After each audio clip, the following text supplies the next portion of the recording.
नमस्कार दोस्तों, आज की न्यूज में आपका स्वागत है। दोस्तों, आज की खबर इंडियन इकोनॉमी के लिए इतनी बड़ी खबर है कि इससे देश की आर्थिक स्थिति कितनी बेहतर हो रही है इसकी सही जानकारी मिलती है और ये जानकारी हम और आप जैसे देश के साधारण जनमानस तक पहुंचती है।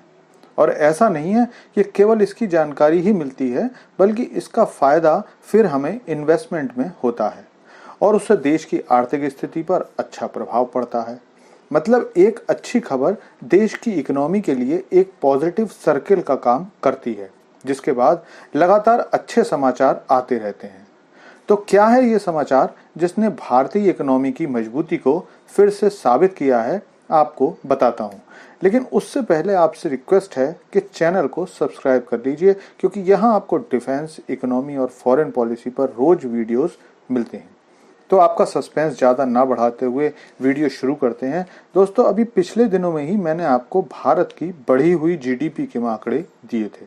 उसके बाद भारत के लोगों के बढ़ते डिजिटल ट्रांजैक्शन की जानकारी दी थी और इन सभी पॉजिटिव पैरामीटर्स के कारण ही आज समाचार आया है कि भारत का करंट अकाउंट डेफिसिट घटकर $1.3 बिलियन रह गया है। हालांकि आप लोग कह सकते हैं कि ये तो डेफिसिट ही है, भले ही केवल 1.3 बिलियन ही हो, लेकिन है तो नेगेटिव।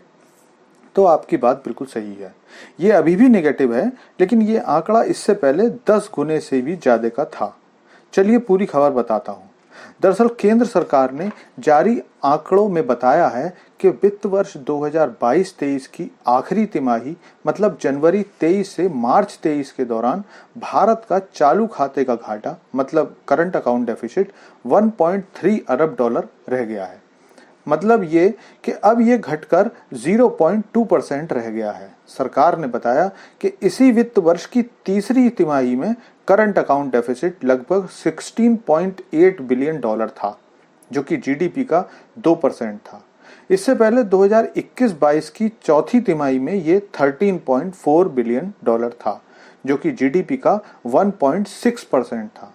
जिन लोगों को करंट डेफिसिट के बारे में नहीं पता, तो उन्हें मैं बिल्कुल साधारण भाषा में समझा देता हूँ। तो ऐसे समझिए कि किसी भी देश की सारी कमाई और सारे खर्चों के अंतर में अगर खर्चे ज्यादा हैं तो करंट अकाउंट नेगेटिव है, और अगर कमाई ज्यादा है तो करंट अकाउंट पॉजिटिव है। और ज्यादा विस्तार से बताऊं तो किसी भी देश का करंट अकाउंट डेफिसिट यानी घाटा देश के विदेशी लेन देन का आंकड़ा होता है, जिसमें 3 हिस्से होते हैं।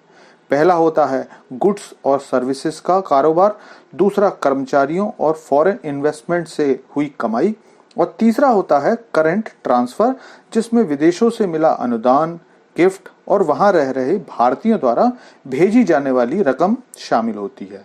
इन 3 तरह के लेन देन को खर्च और कमाई के रूप में बांटकर अंतर निकाला जाता है।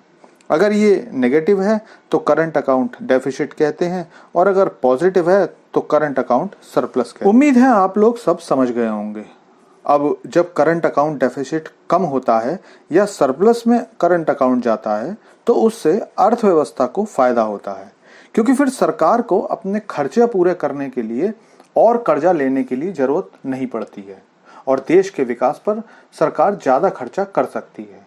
दरअसल हमारे देश की बहुत सारी विदेशी मुद्रा कच्चे तेल के आयात पर खर्च हो जाती है, और बीते साल के दौरान भारत ने रूस से सस्ते दरों पर बहुत सारा तेल खरीदा, और न सिर्फ खरीदा बल्कि दूसरे देशों को रिफाइन करके पैसा भी कमाया।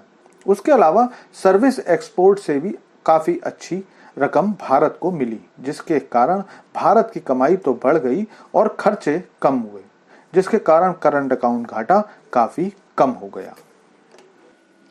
दोस्तों, थैंक्स फॉर वॉचिंग वीडियो।